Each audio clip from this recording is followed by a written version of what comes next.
Okay, we are about to start this morning's Breaking in the Morning forum. This is actually IMMAP's program to tackle and discuss hot issues of the day regarding our industry, which is internet and mobile.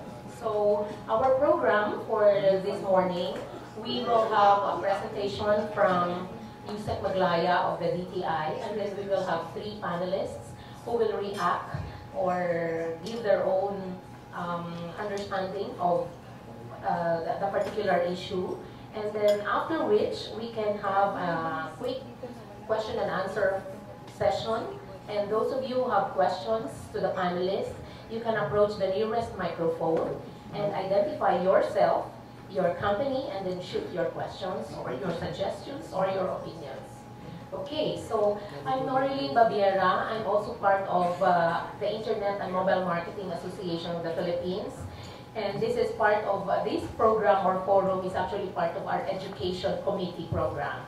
So we will start the day with opening remarks from the IMMAP President, Miguel Ramos. Let's give him a big round of applause. Hi, good morning everyone. Thank you so much for making it this morning. Apparently this is our 3rd breakfast in the Breaking the Morning session. It's basically when we envision this whole series, it's a monthly thing wherein we discuss the latest issues and the hottest topics that are facing us as marketers, as digital marketers. And obviously this topic is very close to everyone's heart because this is the most that we've had. I think there are 80 confirmed participants. So obviously there's a lot of questions or a lot of interest in the topic. We have an exciting program put forward for you guys. So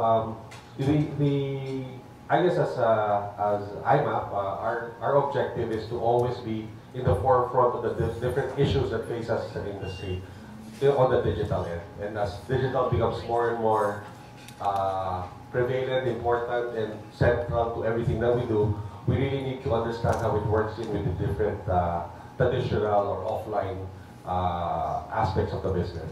So with that, I'd like to turn over back to Norlene and enjoy the session.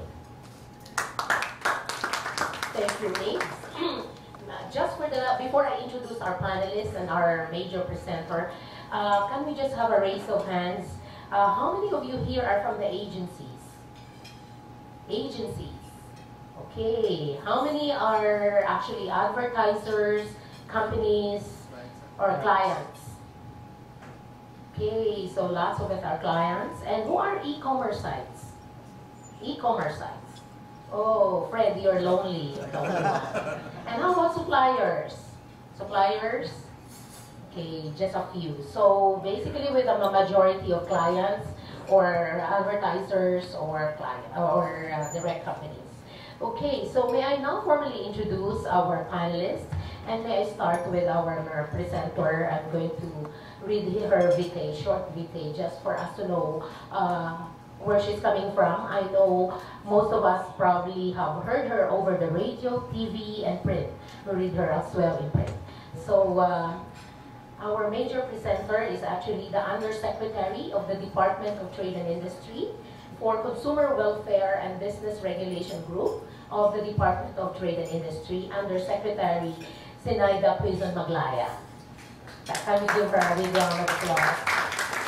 Okay, Undersecretary Maglaya has been a staunch advocate of consumer welfare, initiating effective programs and projects that aim to empower and protect consumers. Beyond this, she has been given several opportunities to hold various functions in the Department of Trade and Industry because of her constant display of perseverance, effectiveness, and leadership. She is the Undersecretary for Consumer Welfare and Business Regulations Group, supervising 6 bureaus responsible for consumer protection, product standards, accreditation, supply chain and management, and construction industry development and licensing. As supervising head, she spearheaded the setting up of DTI Direct, the department's quick response mechanism for Pinoy entrepreneurs and consumers, and the DTI Bagwis Awards that gives due recognition to establishments that uphold fair and honest business practices and supports the rights of consumers. She supported the integration of fair trade and consumer laws in the curricula of secondary and alternative learning education. She currently heads the Management Services Group of the DTI.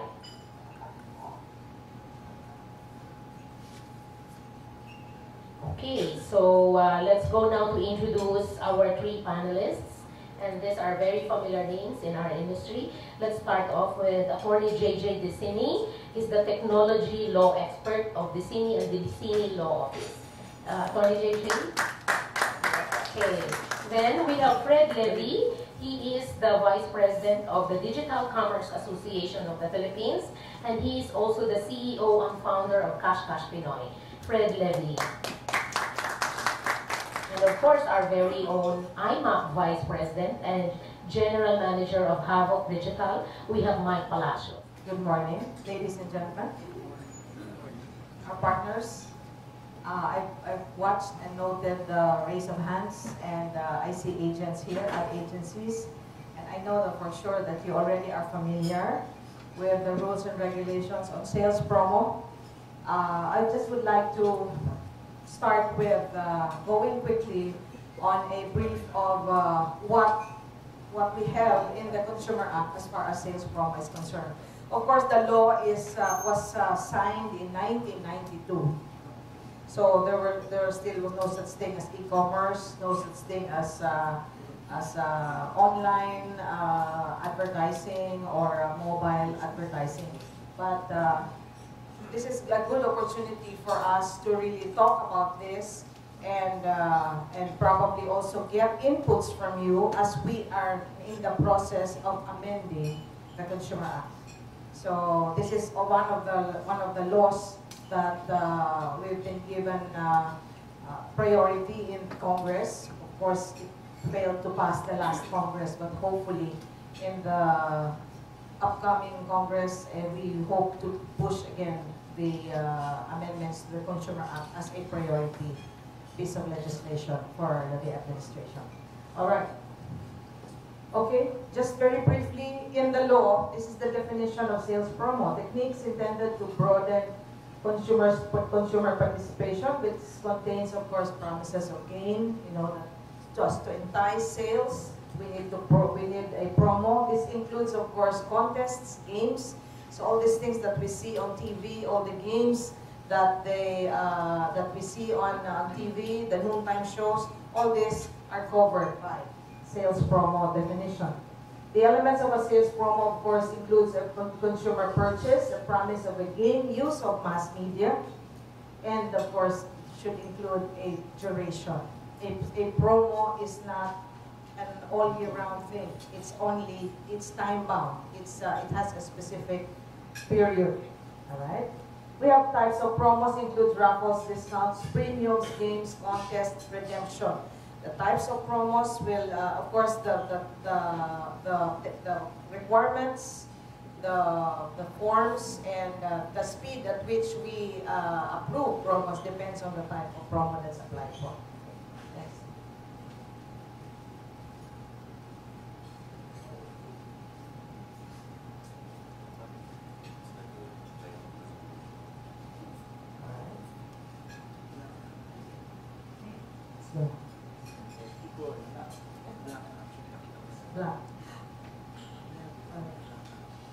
Okay.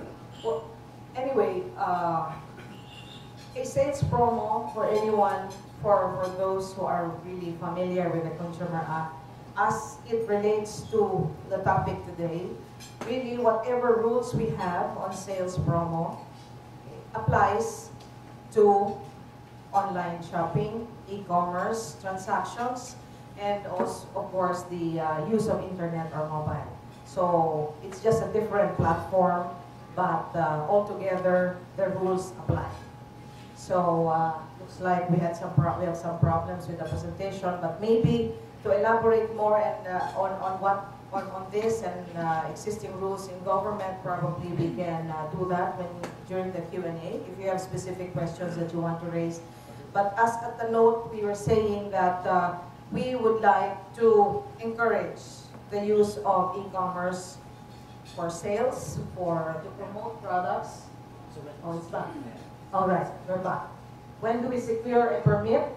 Those sales or a promo campaign of all consumer products, services, and credit facilities, which includes sponsorships of game shows and similar activities, require a permit.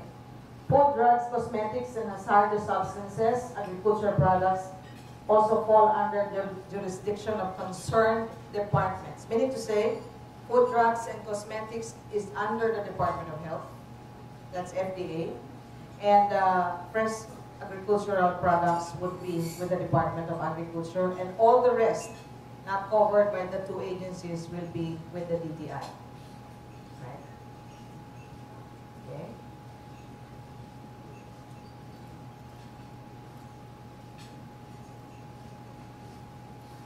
There also is a provision that says when is it not required or needed. Okay? It's not needed for the following activities. Sales promo campaigns sponsored by government, not included. Imported products under promotion in their country of origin is not covered by the Philippines, of course, by Philippine laws. Social, civic, political, religious, educational, other similar organizations conducted among their membership. But what we require or ask them is just to inform us that they have this event or activity. Sponsorship of programs, concerts, game shows, similar activities, political, religious, and institutional. Of course, advertisements presented for public service, education, for health and the environment also exempt. All right, and these are the other exemptions. Okay.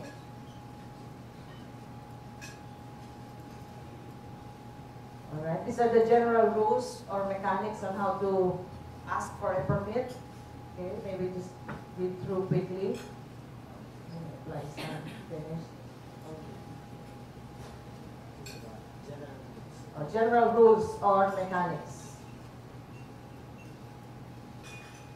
Whatever is the mechanics should be what is written in the application form. And whatever is written in the application form should also be the one that is reflected in all the promo collaterals. Meaning to say, the mechanics should be consistent with what is disclosed to the public. Right? Right? I think you know about the controversial 349. Right?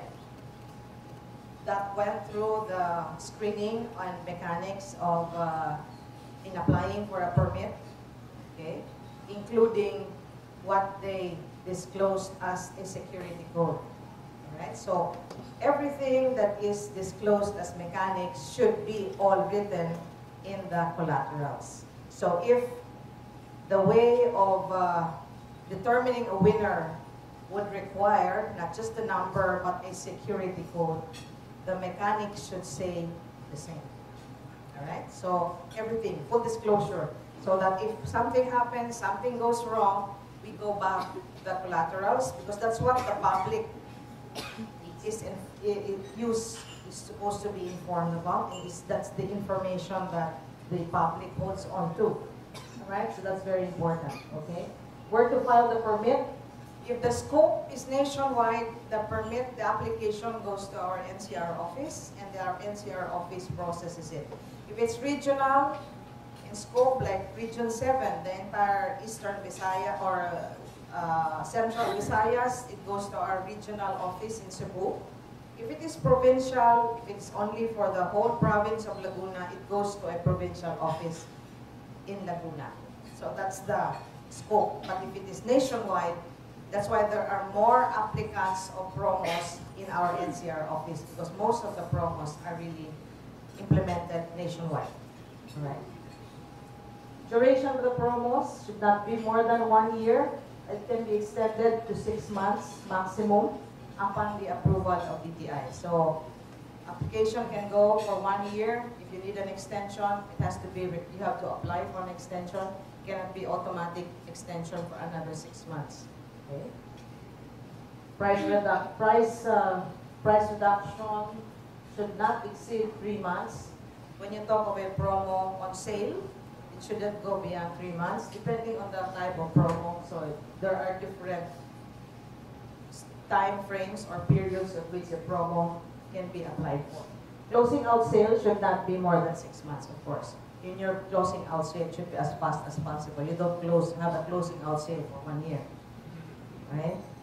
Okay, then other important dates, deadline for submission of entries. I mean, again, in the advertisements, in the collaterals, these are very important. Deadline for submission of entries, the draw dates, very important, and then the final selection of winners, okay, should also be included in the collaterals, in the application as well. That's very important, okay?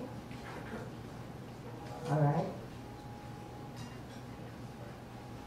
Again, truth in claims, when you talk of ads, all ads should conform with the Code of Ethics of the Ad Board, and of course the ASC, the Ad Standards Council, carries or uses this Code of Ethics.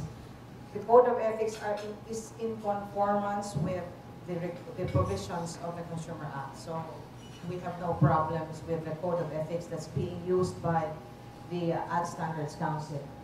Okay. All ads, brochures, or any printed matter describing the mechanics shall conform, as mentioned earlier, should be consistent, should conform with what we see in the collaterals. Full disclosure. The latest, of course, is the Passenger Bill of Rights that was passed and was what took effect in December 21 of 2012, wherein we really emphasized full disclosure on all promos and all discounted fares. So that's the latest administrative order that DTI and the Department of Transportation and Communication use as guidelines now, including online buying for tickets. Okay? All right.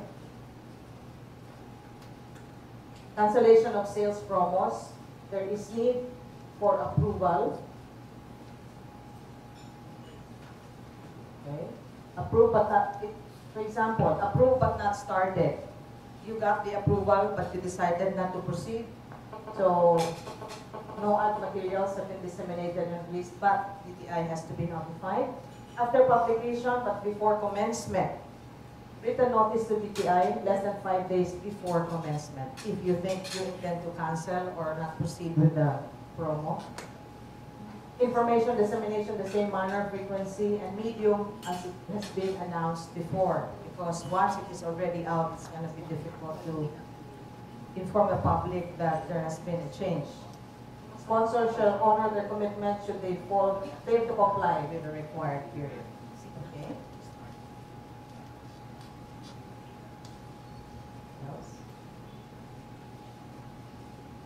DTI may allow the cancellation of any ongoing sales promo subject to the following grounds. Final judgment of insolvency or bankruptcy of the sponsor. While the promo is ongoing, suddenly there is a problem encountered, but this usually does not happen. And then occurrence of fortuitous events or force majeure. But of course, again, this should be accompanied by information to the public. Okay? DTI reps, it is required that a DTI representative witness a sales promo, the draw, even the printing and the seeding of whatever tickets that you use or raffle stubs that you use should be witnessed by the department. All right. Announcement of winners, very important. Now we have so many scams around, text messages, text scams that you won 800,000. That you won a car plus 500,000. That so many nice prizes that you won even without buying anything. It is required in the mechanics of the sales promo that when there is a winner or a raffle is drawn, the winner should receive a written notice. So that's always what we tell the texters whenever they inquire or ask, is this legitimate because this has a DTI permit number? Because they can just pick up any DTI permit number from anywhere in any poster, and even online, because we have the permit numbers online and you can actually verify permit numbers online. so anyone can just pick a number. So they thought that that made, you know, when this all started, when all these scams started, they did not have a DTI permit number. So we said, if it does not have a DTI permit number, do not, you know, do not even bother because that is not legitimate. So now they included a DTI permit number to make it appear legitimate. So we said, it is not enough that they have a DTI permit number. If it comes from an 11-digit number, it must be a scam. Okay? Because if you use the mobile phones or text messages for promos, you have to get a number from the NTC. The NTC gives a 3 or 4-digit number. So if the notice that you won does not come from a 3 or 4-digit number that was given by the NTC, most probably because nobody else gives a number but the NTC, then it must be a scam. Right? I hope they might just think of other more creative things to entice, again, winners or supposedly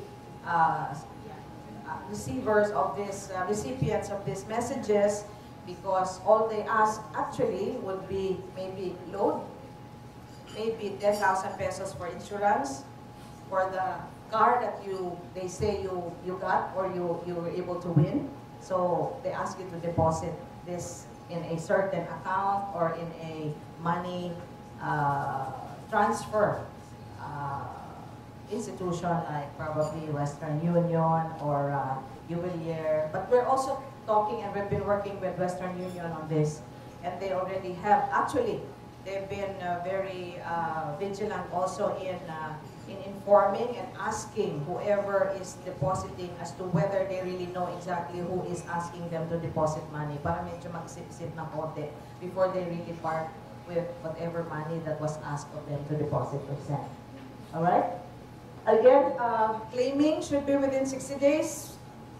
That is the limit, and that is part of the mechanics that should be also approved. 60 days for redemption of prices, but you have to make sure that you show proof that you in fact gave them a notice, have written them, informed them that they won, and the redemption period should be within 60 days.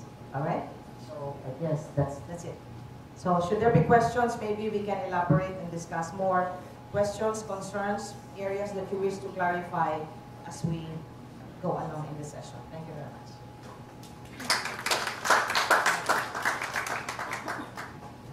Maybe we can have the first reaction coming from Mike Palacios. Okay. Hi, morning everyone. I don't have a presentation. You have to sit down. Anyway, I think that I don't know if you guys know, but I'm an owner of a digital agency, and so we have a lot of clients, and frequently, typically, many times we always have requirements for running online promotions and sales promotions. The rule of, well, and I kind of, Director, ma'am, I kind of stumbled into all this by accident back in the day when kind of like the rule of thumb that we'd heard from our elders before as we learned this was if there's no purchase component, no need to get a permit. And you know, looking at after seeing Director Maglaya's presentation, and even before that when we started kind of like engaging our legal team to kind of look into it, the Consumer Act, I think in terms of a definition, is very broad. Parang the thing that designed to generate goodwill, parang that automatically pretty much qualifies any little, you know, activity, and with a need to get a sales promotion permit, whether that is a you know, we're giving away, you know, just for happy comments on our page, where we're giving away something, you know, just that might actually be covered as well. You know, if somebody wanted to post on our website positive testimonials or something like that, we would probably have to secure a DTI permit for that. So the definition is very broad. The thing that scares me is that the barriers of entry coming into all of this, the fact that we're 80 people in this room, the barriers of entry are completely fallen. It used to be that if you had to run a promo, you had to generate giant mounds of turn-in receipts and stuff like that to get your to implement your promo. You had to have probably a bespoke raffle solution or something like that. Nowadays, it's super easy to implement a promo. There are you don't even need actually don't even need at this point you don't even need a programmer. You just need a a randomizer and a way to capture data. And so what we're going to see is an explosion in the number of promos that we have, that we're facing, that are going to be in front of consumers. And I noticed some of the people in this room are mobile specialists. And you can just imagine when that happens, when you have parang tactical, time-bound promos na, okay, parang my restaurant, there's not so many people in the restaurant right now. Let's do something for 2 or 3 hours to get some people in the door, right? Kick it out through mobile, through a blast or something like that, and then bring them in. Parang you can just imagine the number of promo applications that are going to be coming into all of this. There's another parang dimension to all of this, which is when we run media, parang we actually have to go through some kind of an approval process to get media out the door. So when we submit an ad creative to Google AdWords, when we submit a material for a Facebook ad, there are, but you're actually submitting ad copy. You're having ad copy or a message tested by somebody for some kind of compliance. So the weird thing is, we're already doing it. We're just kind of unconsciously parang making these applications. But now, even mechanics have to be a part of that. In my own company's experience, what tends to get rejected, because we've had stuff that passes and stuff that doesn't. And one of the things that we've kind of picked up is, it seems like, and ma'am, I can clarify this later, there is a need for the promo operator, whether that's the agency, the advertiser, or whatever. But so the promo operator needs to own the electronic version of the Tambiolo. So whether that's a database, whether that is a server full of video submissions, parang if you don't have that in place, parang it's harder to get approved. So you don't have full ownership over the entire parang process. So that's just a personal kind of my business's experience in terms of getting stuff approved. But maybe in terms of having a clear guideline on why that's so might be cool. So that's kind of like just a couple of things that I've noticed. I think the fact that there's so many people here just underlines that we're all looking for kind of universal clarity, I guess, and we'd love to either, ma'am, put it on my IMMAP hat naman, either help define that moving forward, since we have something that we're throwing out to Congress, and also maybe give everyone in this room a voice through our association to kind of make that, to kind of craft the kind of consumer code that protects consumers, but at the same time doesn't hamstring people who want to companies that need to get the word out the door about what they have or what they're all about. So that's it. Thank you. We can have Fred Levy. Fred. On my perspective, I would say it's not only the online sales promotion that e-commerce websites and especially the DCOM are working on, because it's true that currently there's a lot of online sales promo which are launching for brand through agency, and based on my past experience of agency, most of the time in partnership with DTI. So it's true that even if there is some gray area, some blur area, because as Mike was saying, the law now has almost more than 20 years. So even if there is some gray area, I would say more or less there is something. And there is also some case studies, some practice, and sometimes a new problem popped up recently. That was the blogger contest issue. Do they need a DTI or they don't? Technically they need, but on the other way, if each blogger who launches a contest has a DTI permit, you also kill the dynamic of the online industry. So where is the right balance?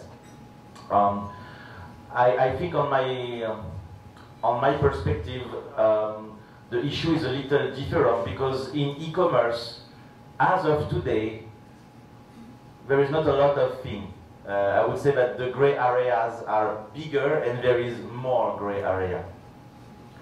So, I mean, I'm sure a lot of you already heard that DCOM is working quite closely to DTI to set up some first flow process, and the first result of that would be probably a kind of a seal, DTI recommendation, DCOM recommended, at least, which is a way to reassure the consumer that, okay, if I have an issue with this website, I mean, first, by going on this website, I decrease my potential of getting an issue, and I will have door to knock, at least. Of course, the DTI, but also eventually the DCOM, and etc. But I would say my personal view on that is, you know what, it's the torrent aspect. I mean, the US government, Sony, Universal, this super big machine, they were not able to stop the torrent. As much as they want, with the crazy money they have, the amazing resources, they are not able to stop it. Which means that my first point is, yes, there is a problem, there is situation, but on the other way, it's okay, meaning that ultimately we'll find solution. There will be always gray area, because even in very mature market like US or Europe, there is this problem. I mean, some of the problem that we are raising today, coming from France, knowing that France is probably 10 years in advance, they have the same issue, and they still didn't find a solution. So I think we shouldn't also punch our head against the wall, meaning what matters at the end is not to have the perfect regulation system with the perfect flow process, because we will not get it. Mature market still don't have it. I think what matters for me at the end, because we are all working for the same guy, I mean, e-commerce, agency, government organization, brand, we are working for the consumer at the end. So, you know, like we say, there is the law, right, Gigi, and there is the spirit of the law. It's the same thing. What matters for me, it's the perception of the consumer. If we don't have at the end, because I already know we will not have, for example, the e-commerce thing, we will not have a perfect law who fit in every situation. It will not happen. But if we are able to create an ecosystem which include the industry player, the agency who relay the communication of the industry player, the brand who jump into the industry, and of course the government, if we are able to create a safe ecosystem for the consumer, it's okay, the deal is done. You have a victory. Because 99% of the consumer will say, it's okay, it's safe. Yesterday I had a feature on GMA, and the Undersecretary, you were also on this feature. And I like what you said. You said, no, it's okay. It's safe to buy online. People shouldn't be worried to buy online. But you have to be careful, and we are working on how to increase the reassuring part. And I think that's really the point. For me, all this discussion, breakfast, everything must at the end just reassure the consumer. And what we have to build, to set up, it's just tool for the global industry to reassure the consumer. Because at the end, yes, there will be always issue, always consumer, always guy who scam. Why? In the offline world, there is no scam? Of course there is scam. But at least we will be able to set up a good perception of the consumer. Just one figure to stop. We had recently the first DCOM summit in January, right? February. And Under Secretary gave us a favor to be here. And during one of the panel, you gave a number who was very interesting. I think someone asked you how many complaints there was last year on digital, and you said 200 complaints connected to digital transaction, e-commerce. I mean, it's not a lot if you consider the number of transactions. Just if you put my industry, the cash, the Ensogo, the grocer, the Metro deal, and I guess it's probably including also multiply issue and Sulit issue, which is also, you know, when you have a problem, you knock on the door.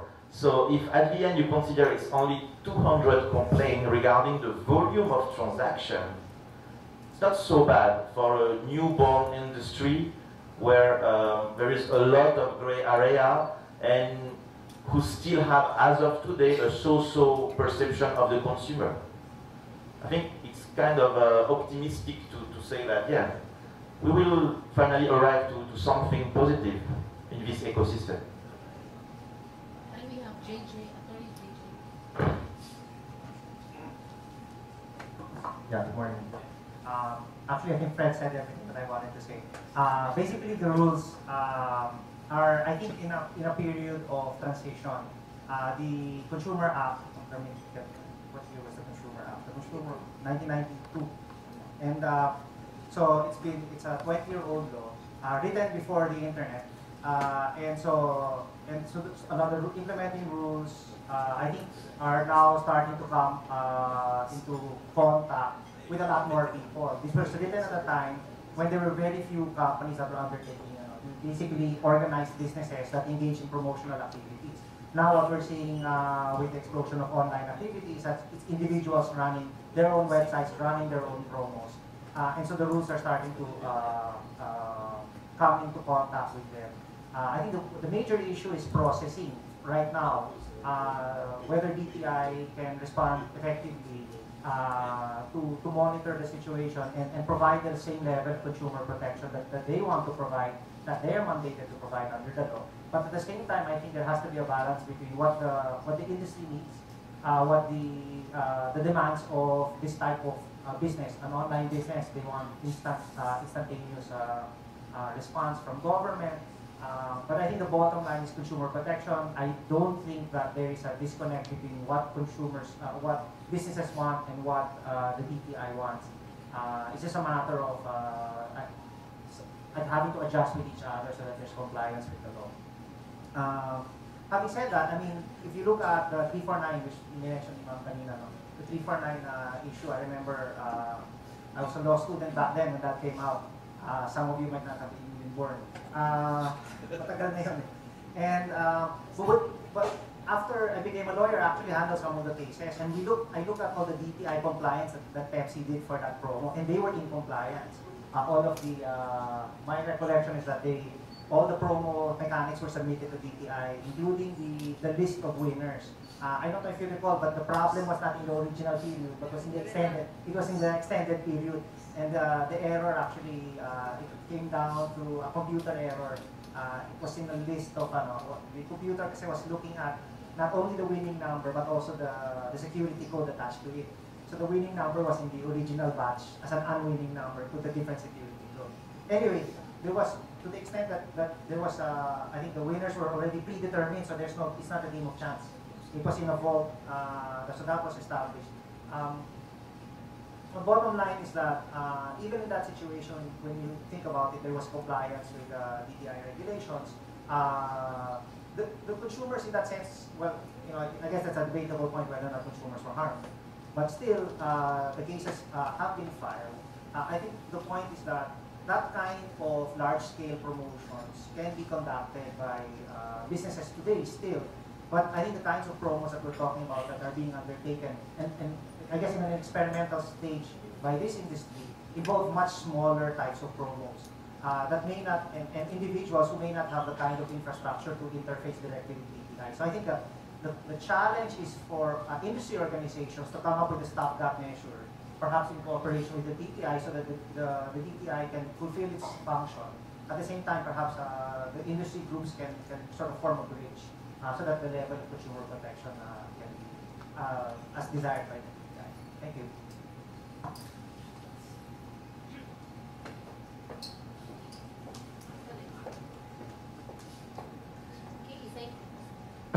Thank you very much, panelists and Undersecretary Maglaya. We will now open the floor for question and answer. And we'd like you to approach the nearest microphone. We have a very limited number of mics. And please state your name and your company and your questions or opinions or suggestions. Anybody who will start the ball rolling. Okay.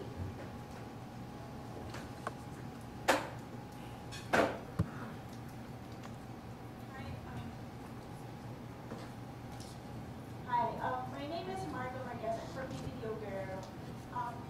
I'd like to ask Undersecretary Maglaya for her comments or reactions with regards to Mr. Mike Palacio's comments about if you have a brand or a business online where you have little promos that you want to conduct, let's say like get a free, let's just say a burger if you the first person to answer this question, let's say like promos on Facebook like that. So we'd like to confirm if these are they subject to DTI application?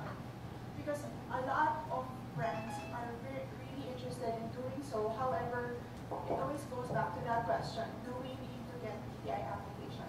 And then when we have to verify, of course, DTI will say yes, you need to get DTI application, and it's sort of starts the whole the generating of ideas, etc.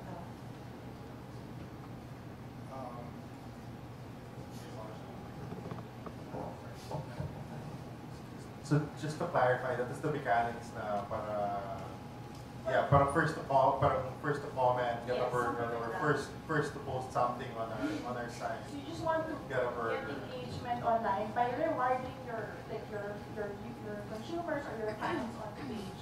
So if the item is not even worth or less than 500, do we still need to get DTI permits for such promotion? All right. We had a maybe I can probably liken this to what the bloggers do because they also want to increase their following, right?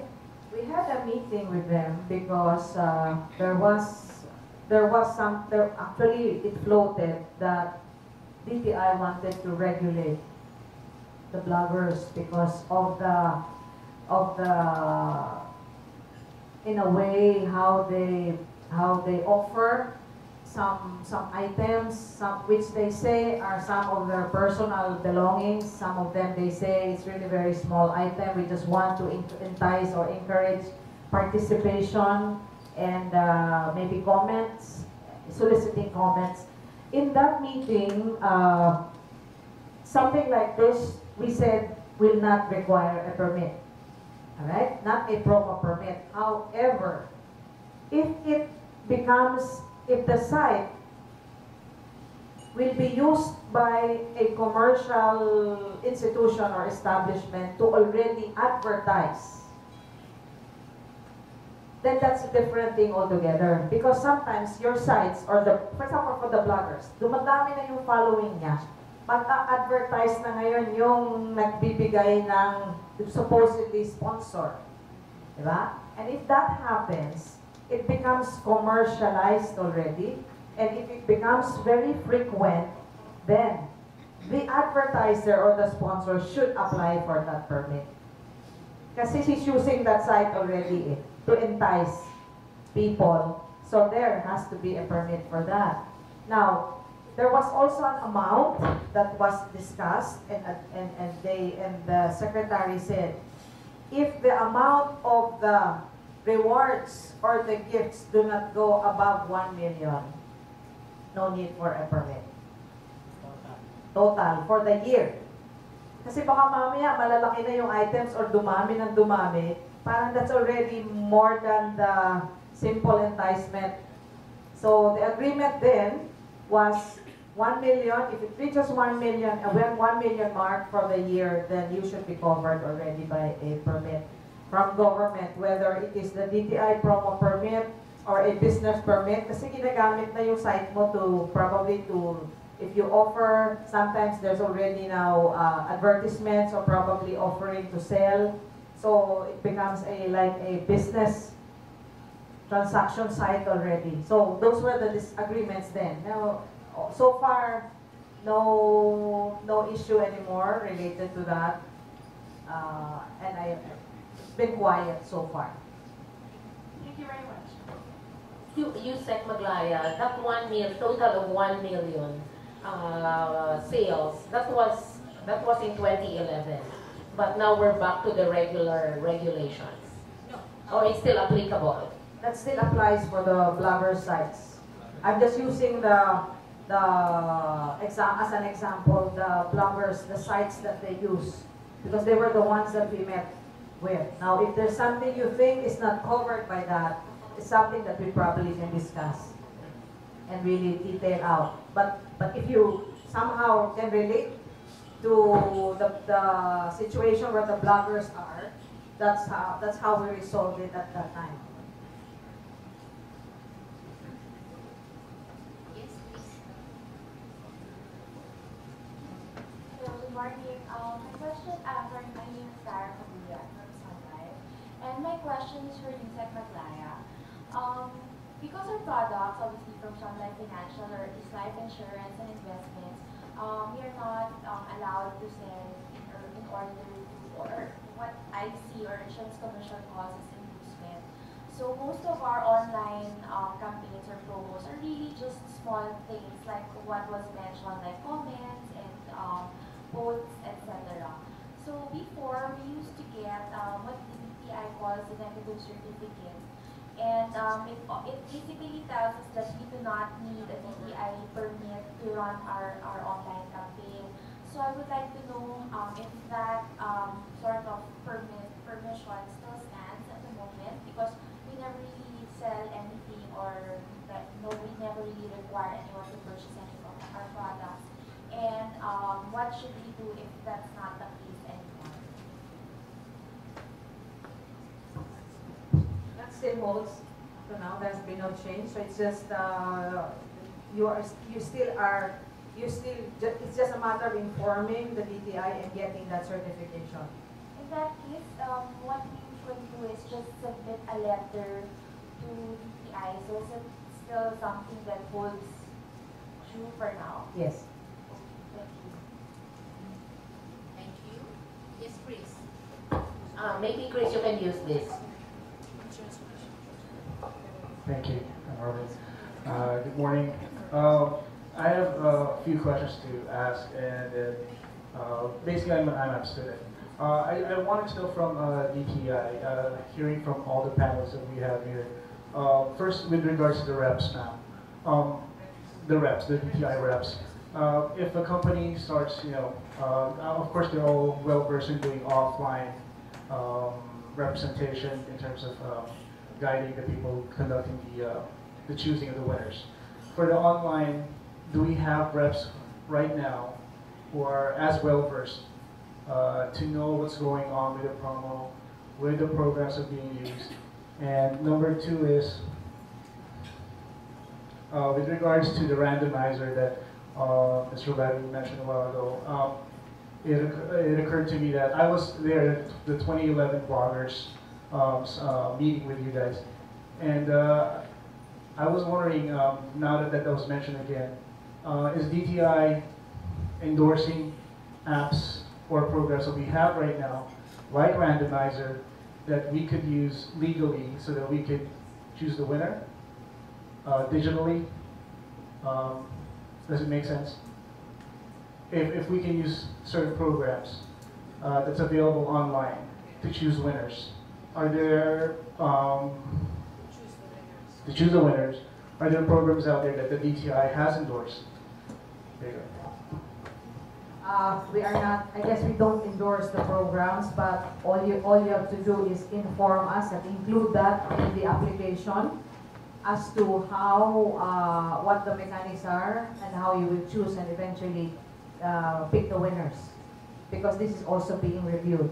As to the reps, when it comes to, with offline, there's a witnessing, right? Because somebody has to make sure that what is picked is really coming from is drawn from the tapiolo or from whatever box that is, should be complete as far as the information that is required of whoever is participating. On online, there also is a witnessing. There will be witnessing because all this also should be compliant with the application and the mechanics that was approved. So there will also be a witness. So we already been doing, there have been witnessing also on online promos, as well as choosing the winners, because there is a program that is being submitted as well, so that has to also conform. That has to be used also as the basis for the selection of the winners. So there will be. It's still required that DTI will witness that.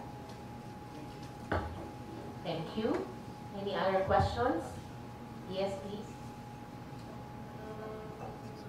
Yes, good morning. I'm Jake from BPI. A while ago, you mentioned that you are allowing us to inform our customers that they want if the mobile number used is 3-digit or 4-digit number, correct? Would you also be considering in the future to allow us to also do the same using massive numbers? Meaning, for example, if a client or a customer receives this message, he won't see a mobile number, but let's say the number says BPI instead. So it's massive to a certain extent. Again, if that is in the mechanics and that is your way of informing them, what I know is if you do send through that, you should also have a written notice, because the problem now is a lot of scams are happening all over the place. Now, of course, you wouldn't want a scammer using the BPI and say, I am from the BPI, I am an attorney, somebody.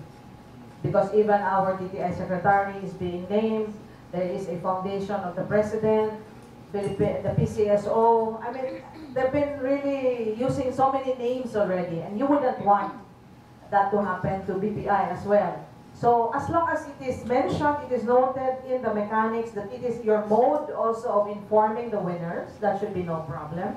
But I believe that should be substantiated also by a written notice to distinguish you from the scams, all the scams that's happening all over. Thank you. Yes, please. Hi, good morning. I'm NowPlanet Productions from GFA. I just want to know your take on international promos. Say it's not under the jurisdiction of DTI.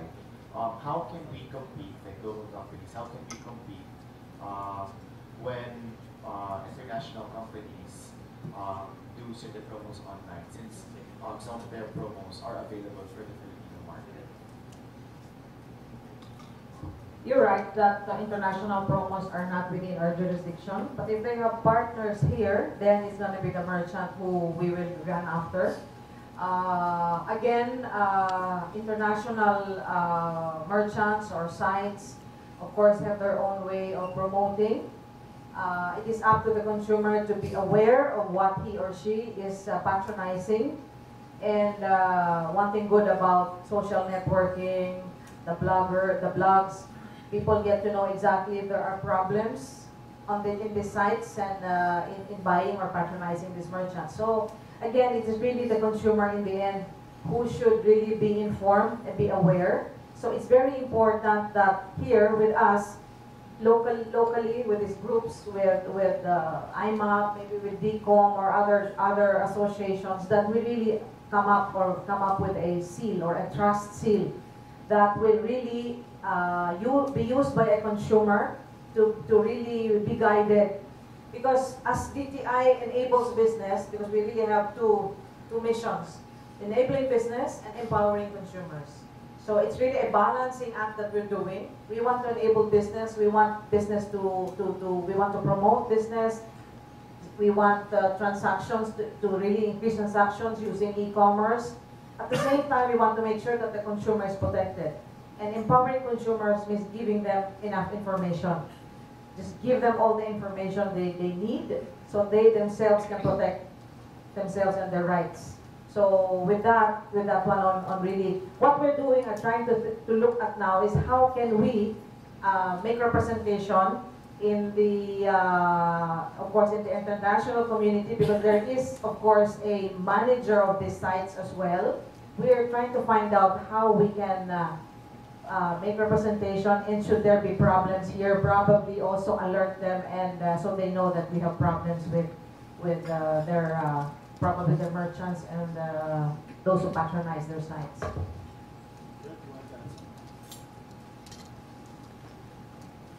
Just to complete what the secretary was saying, I guess we go back to what I was talking about earlier, meaning the perception.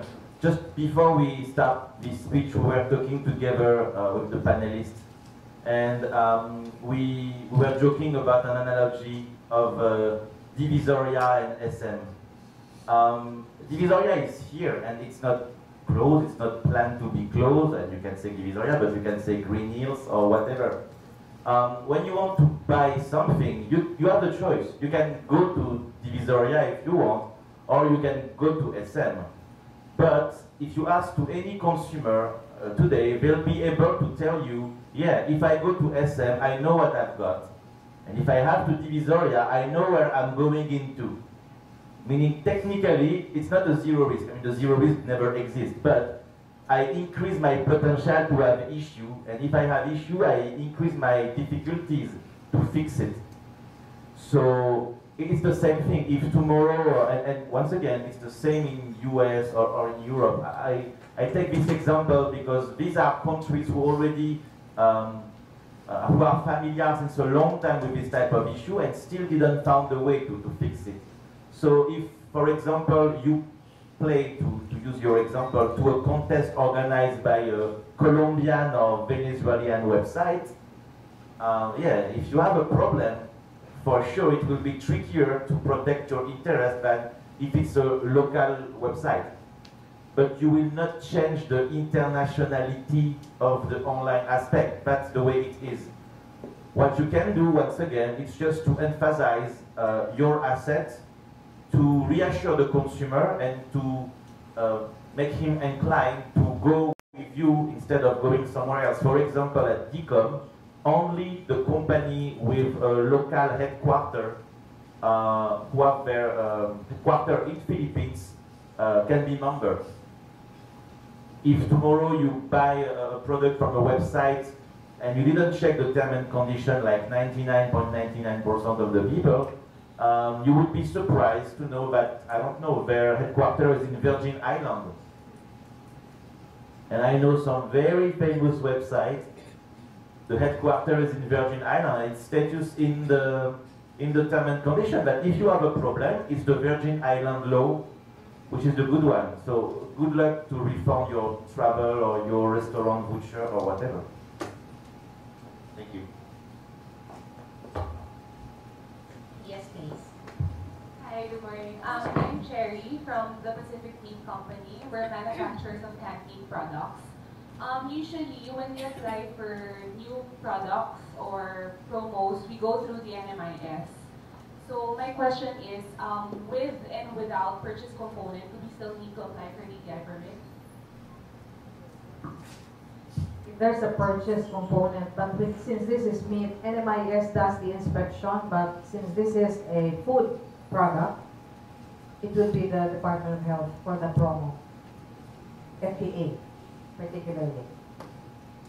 Okay, how about for in-store promotions, like for a particular store only, not really like nationwide or regional in scope? Alright. Okay, just a quick definition of an in-store promo. This is a promo that does not require or is not out in the ads. It's only confined inside the store. You don't even see it posted outside the store where the public gets to see it. So that's in-store promo. That is exempt and does not require a promo permit. All right, thank you.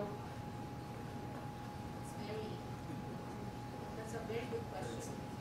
Okay, please. Good morning, I'm Alden from the Fund, Government Corporations. Point of clarification lang now, you said earlier that for online promotion sponsored by the government, it doesn't require any permit. So does it, kasama po ba dito yung GOCCs and GFI? Yes. Also covered, but all you have to do is write to inform us. Okay. But informing ma'am, we have to give you the mechanics. Not necessarily. No more. Because we don't have to review it anyway. It's just informing us. Because if somebody asks us about it, at least we are aware and we're informed that there's something going on. And when you say with government, it means anyone who partners with government except na rin yun. Not just government alone, no? Let's say, for example, just one, for example, National Housing or Pag-ibig, they have a promo. But somebody partners with them, even that, as long as the promo is with government, except it's already exempt. Okay, thank you. Any other questions? Yes, please.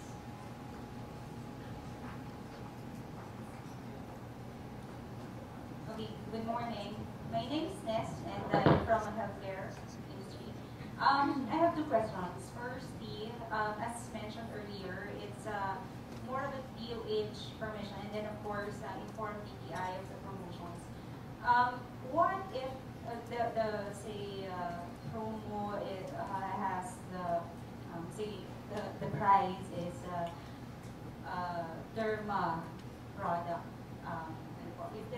If there's any by chance, will this require say DOH permission and then still inform if that will run for like about a few days promotion? And then second question is that how will be the senior citizen discount treatment to be that if in case it's an online promotion, say you get 50% discount on a particular service for a particular time frame?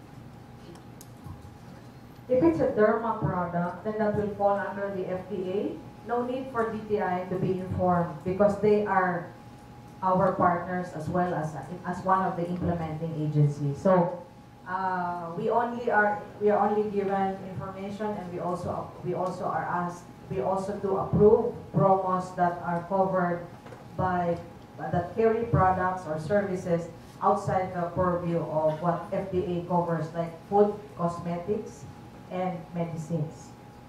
So it's just the FDA. You just deal or work with the FDA on that. On the promo side, if it is 50% off, a senior citizen, probably if it's covered by specific medicines or drugs under the Senior Citizens Act, which is 20%, without VAT is 36. I will make it 32 because plus 12 yung VAT, wala nang VAT exempt na po kasi. It's really up to the senior citizen to choose which one, whether he goes the promo or he will just ask for the availment of the senior citizen discount. But usually, it's very clear in the mechanics that this promo will not include, let's say, additional discounts for senior citizens. Dapat malinaw yun. Kasi it's already on promo. Diba? Like in airline tickets, the promo fare versus a 20% discount. Sometimes the promo fare is much cheaper than a 20% discount, but you cannot have both. So that's very clear. So even the senior citizens, I think in the law, it's very clear, and they just have to be informed that they cannot, take take advantage of availing of both. I think we have another question, yes. Good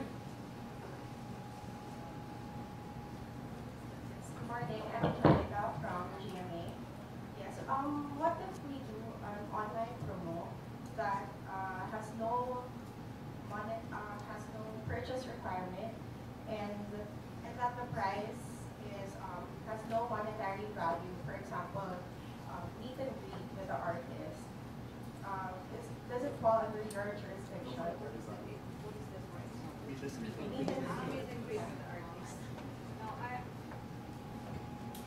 I know it's what we're covering are those that really have value and there really is a product. If it's a meet and greet, maybe no, that shouldn't be covered anymore. Okay. Yes. Hi, I'm Lara from Accenture.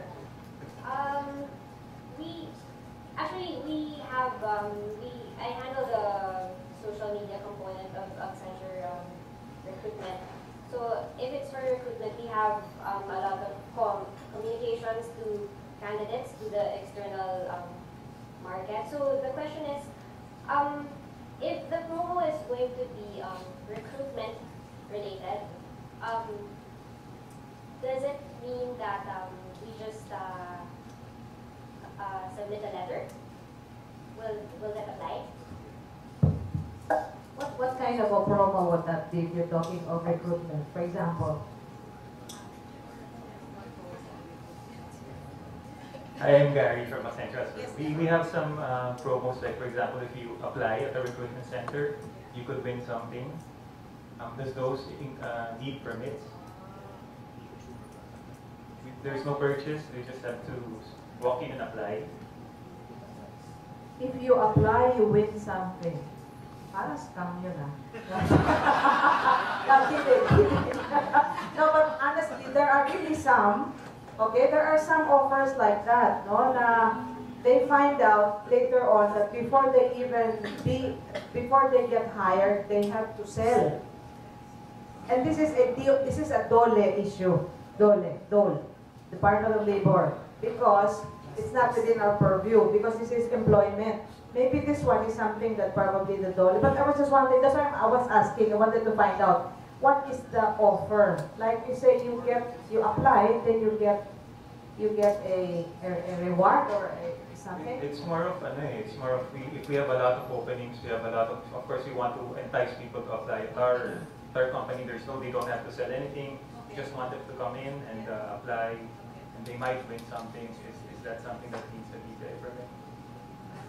Something different. Maybe that should be what government should be doing, so we can get more applicants. We should also offer a prize for those who are, no, but it's something new. I'm not so, but you are not what promise of reward? Wala, para you get, para it's not. No, probably a consumer product. They will probably be offering a consumer product. Is that you get something? I don't play. The price might be a gadget or something. It depends. It could be a cell phone. I cannot. I'm sorry, I cannot. Or is there some?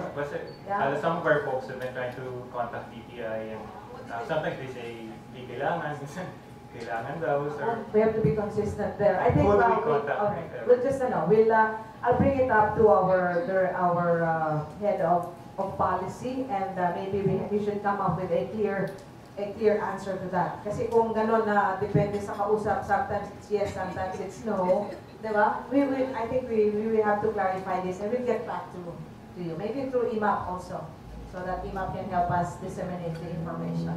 Okay. Now, there's also one question. I remember a long time ago, there was a rule that we were using, which was 3 things. One, if there's a purchase component, if it is advertised, and if there's a time period, it's time bound, then you need a DTI permit. If you take one of those out, you're not supposed to need a DTI permit. Does that still follow? Yes. Those are the elements. But you know, over time, there are a lot of sometimes innovations and a lot of creativity happening already in the industry. So that's easy to understand. No? Those three elements, that's still what we see in the law. That is why, as we are amending this, we are amending the Consumer Act, we really need a lot of inputs, not necessarily inputs to make it more difficult or to regulate you, but at least to be able to say which one maybe should not be regulated or what should be left with the industry. It could go two ways. I mean, the inputs can go two ways. Maybe you can see what the draft is right now. We could probably give you a copy of the latest draft of the Consumer Act. And if you find or you see that there are some sections that are making it more difficult or restrictive, maybe you can give us your inputs. Yes, that would be very helpful. Thank you. Any other questions? Yes, please. And then Alan. You first. Hi, good morning. I'm May. I'm from Hot Air Agency. I'd just like to ask about Twitter promotions, because in our agency we're so used to the whole Facebook promotions and having on promotions on an application. But for Twitter, I'd like to know what are the restrictions, and secondly, if it's done through, say, brand ambassadors, if you give them something to give away to their followers, are there restrictions as well?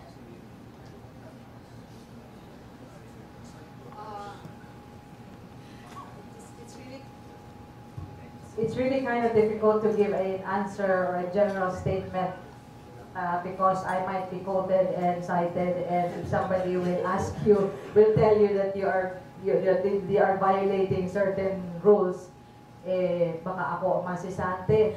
So maybe it's best if this can just be written down as a query so that the details are really spelled out, because it can be a case-to-case thing. It cannot be like for social networking, okay, it's a go, no need. Depends no? On the elements, the factors. So the best would be to maybe write and do a query. That's what I would really suggest. But in general, we haven't done it yet, but in general, it's allowed naman. Because we've only always been doing Parang kinocommit mo ata si Yusek Maglaya. What you need to look at in promos kasi, what's the purpose of a promo? If the purpose of a promo is to increase sales of a consumer product or consumer service, then it's a sales promotion. So the elements are helpful also. If it's time-bound, if it's advertised, what's the third one? Your purchase component. Oh, because the intention really is to increase the sales.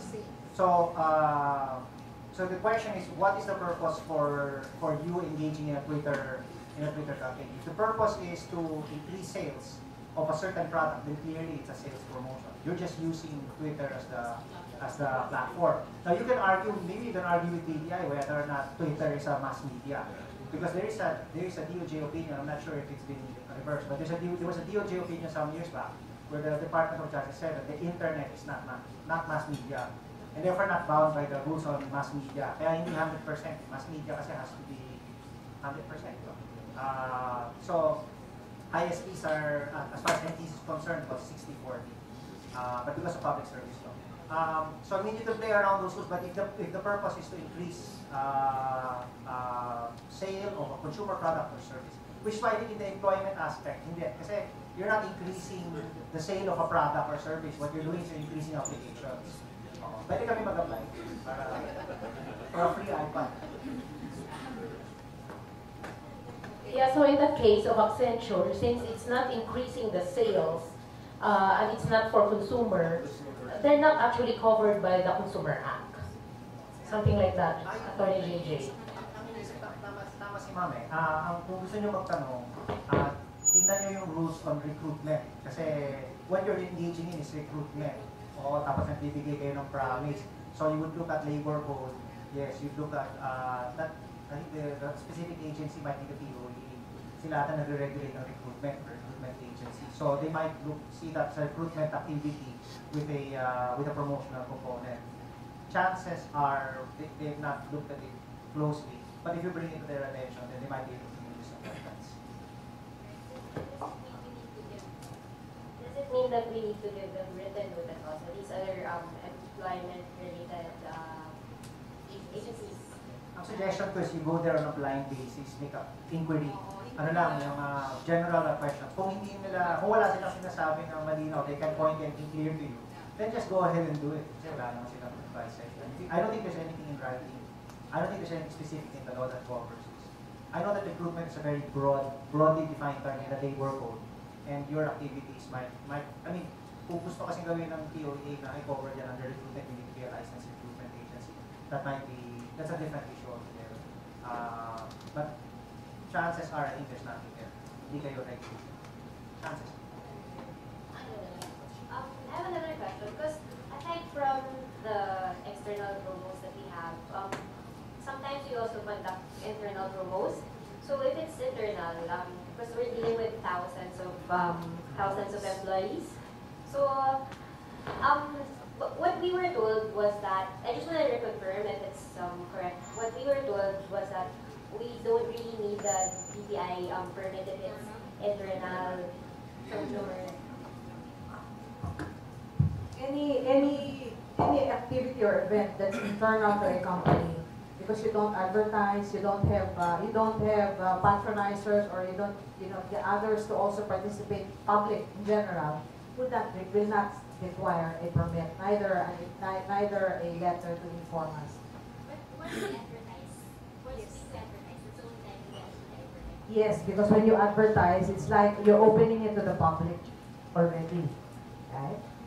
Unless your advertisement says exclusively for employees. Then, walang public yun, di ba? You just want the people or everybody to know that you have this thing for your employees, for your workers. Even if it's like on print, like for example, newspaper, but it's indicated. Yeah. Basta you always say it's really internal.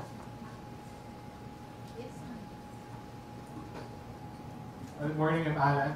I have a question for Sir Frederick Levy regarding Cash Pinoy merchants. Do they actually apply for a DTI permit for every deal that they put out? Actually, that's breakfast morning in itself, this question. So, but typically what I was saying earlier, it's a very blurrish situation. So that's why at the DCOM, when we start to discuss about, okay, I mean, how could we answer to that? Do you need or do you don't need? Does it concern all e-commerce, or does it concern e-commerce who make promotion? But what about a business where promotion is in his DNA? And after you also start to go in business point of view, a website like Cash, for example, if we have to request a DTI permit for every promotion we are doing, businessly speaking, it's not doable. I mean, you kill the business model. So one of the solution that we found in partnership with DTI, and that's the one we are working on currently, would be probably a kind of blanket permit who would cover the activity of the system with specific rules and process and flow, the patronize of the DCOM also on the umbrella of that. So that's the direction we are currently working on. But as of today, the answer to that is it's not very clear. None of these websites, I mean, we have, for example, when we make a contest, honestly, we don't ask ourselves, we just get the DTI permit. Once again, when they see the number, people are reassuring, okay, there is a DTI permit, so this guy is not going to make his sister winning the contest. So when we do a contest, like any company, we have to request a DTI permit if we need it. Now, when it's about our promotion or offer in itself, that's where the gray area is, and that's what we want to stop with the DTI partnership, and that's the seal that everybody is talking about and we plan to launch. Thank you. Maybe just to add to that, we have, as what Fred was saying, earlier, last year had over 200 complaints on online shopping. And most of the complaints were really on difficulty of reaching the merchant after they would have paid, waiting for the voucher that never came, waiting for the products that were either delayed or when it arrived is not exactly what they saw online. So these are some of the problems encountered. But most of the complaints were all resolved or settled. I think about 95% of the complaints were resolved. They either were refunded, they were able to get the product that they wanted, a defective product was replaced. So in the end, everybody was satisfied. I mean the 95%. Others are ongoing and eventually I know will really also be resolved. But the problem in some was that even DTI couldn't reach the merchant anymore because they were nowhere to be found. The numbers they gave, nobody was answering the phone. So we said since it's a promo, they should really apply. So the only way to track them or for traceability is really getting a permit, because that's where you ask for their whereabouts, their addresses, and to really call them or whenever there are problems. Now, merchants, sometimes there are fly-by-night merchants, but the sites are there. So we talk to the sites and we tell them, can you just make sure that you have this good, good standing merchants that use your sites, because we are having problems with the merchants. Be more selective, be more, help us in screening them, because there really are some fly-by-night who maybe just want to earn a few bucks and then you just don't find them anymore. Now after they maybe trick a few, then they're gone, they maybe change their name and go elsewhere again and try to trick others again. No, but the sites remain, the sites are there because that's their business, right? So we just liken it to a mall that has tenants, and what is the liability of the mall as vis-a-vis the tenants who really don't follow the rules. So we're saying now, sites should be partnering with us and should also make sure that their merchants follow the rules, and if ever we cannot locate the merchants, can the sites help us locate them as well. In some instances, when they cannot locate the merchants anymore, the sites themselves are the ones who give the refund. They're the ones who will settle or resolve the problems that the complainants hear or bring to DTI. So it's really both. It's really the merchant and the site, the host should really also make sure that they follow the rules. Yeah, just to rebound on what you were saying, Undersecretary, I'm kind of stubborn. I'm going back on my perception idea. I give you an example. Recently, 1 year ago, we had a merchant who just disappeared, fly by night. And actually, it was a big amount. It was a restaurant, so there was a lot of money. So, for example, in our case, legally speaking, Cash Pinoy is not responsible, in fact, because we are just an intermediary. And to my point of view, it's a good thing, because if you say, for example, to eBay, you have to be responsible to every transaction who is made by any guy, it's impossible. eBay can close. But once again, maybe legally speaking, I'm not responsible, and industrially speaking, I want that to stay like this. But on the other way, people didn't buy to that restaurant. People buy on cash.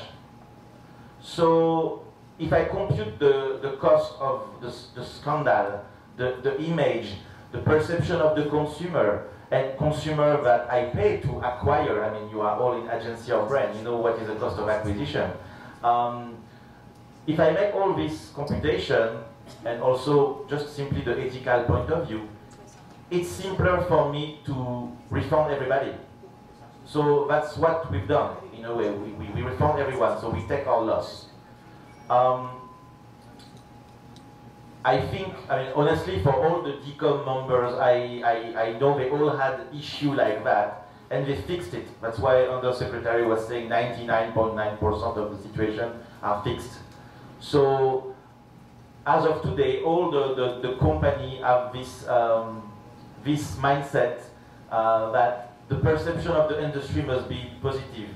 And I think if you stay like that, that will become the standard. Currently, if you have a problem at whatever, even if SM is not necessarily, it's always complicated, responsible, he will not tell you, I'm not responsible, good luck, and DTI, okay, go in court, I don't care. He will never tell you that.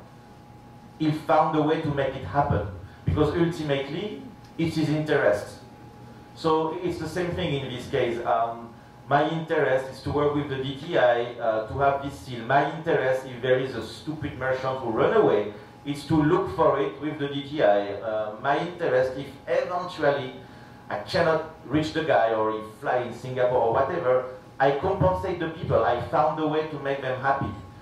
I mean, businessly speaking, it's even better. If you have a problem and I pay for that problem, you would say, oh wow, that's a good company, I'll buy again, which what happened most of the time.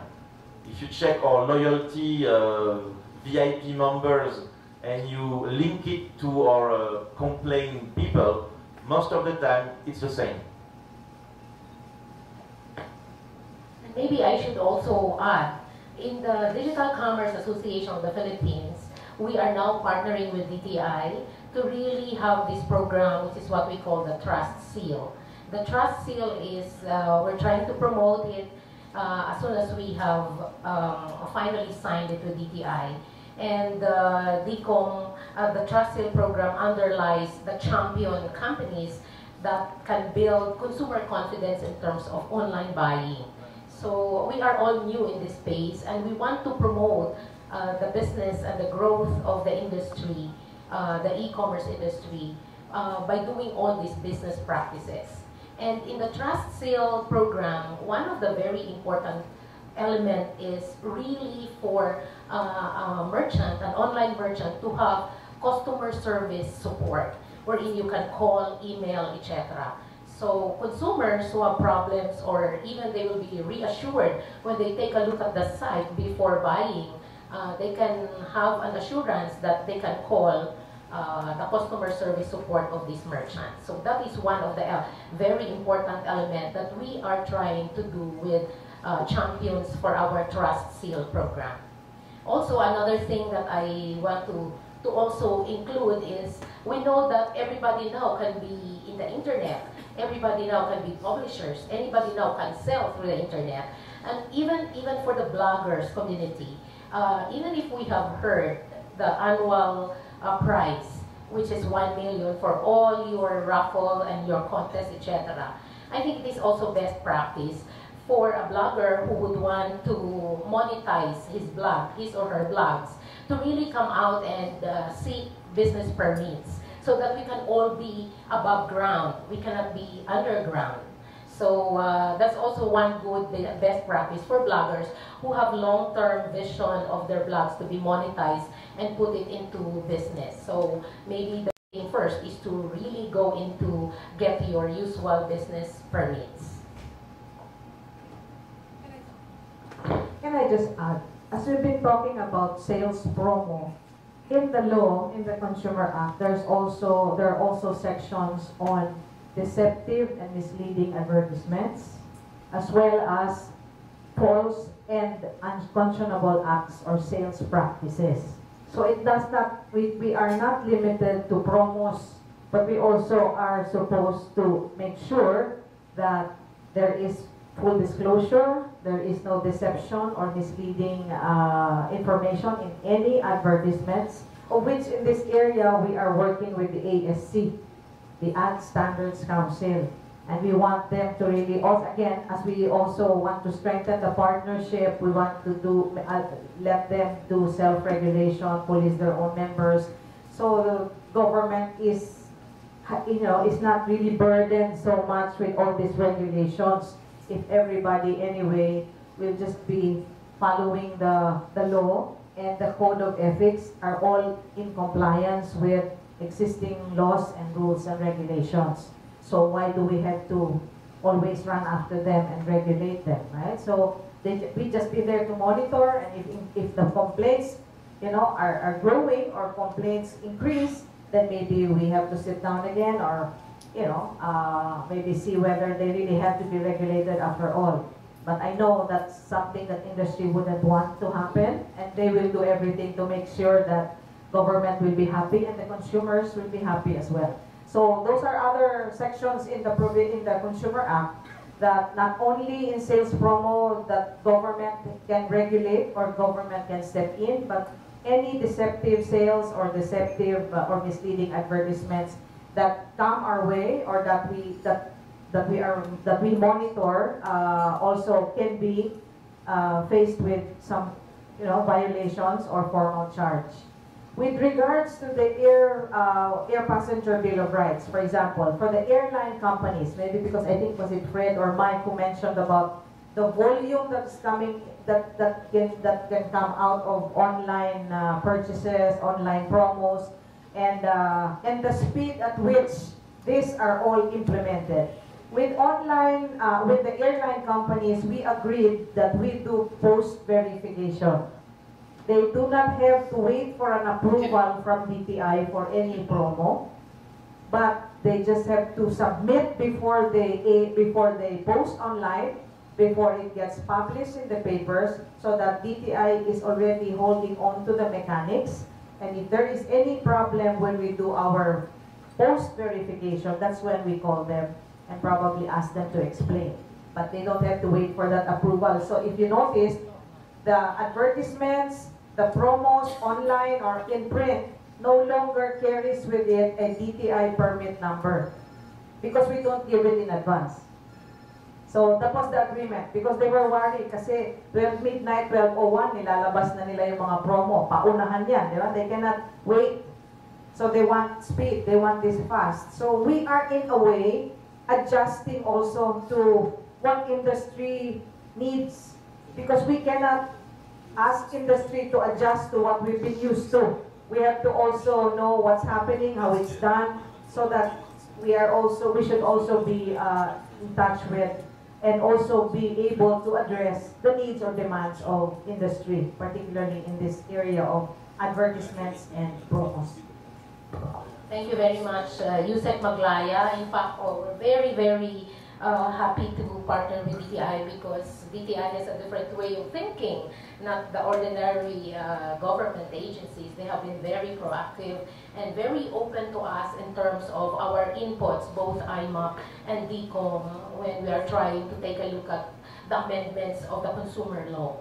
So any suggestions that you have, please email it to IMMAP Secretariat or DCOM so that we can include that in our dialogue and consultation sessions with DTI. I know we still have many questions maybe, but in the interest of time, we have to close these sessions. So in behalf of IMMAP, we'd like to thank Undersecretary Maglaya for gracing our session today. Let's give her a big clap for support in our industry. And our three panelists, Attorney JJ, Mike, and Fred, thank you very much for having this enlightened discussion today.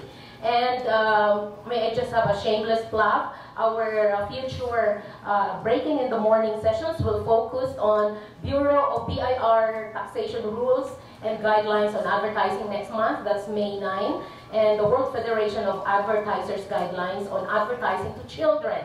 So we'll have that in June 13. And Advertising Industry Trade Practice, our TPCC, that's going to be on July 11. So please mark that in your calendar. Spread the word to your colleagues who are interested to join this session. It's going to start at 8:30 in the morning until 10:30 for our Breaking in the Morning forum with IMMAP. So with that, we'd like to thank all of you to waking up early and joining us in this session. Thank you very much, and we'll see you again. Bye-bye.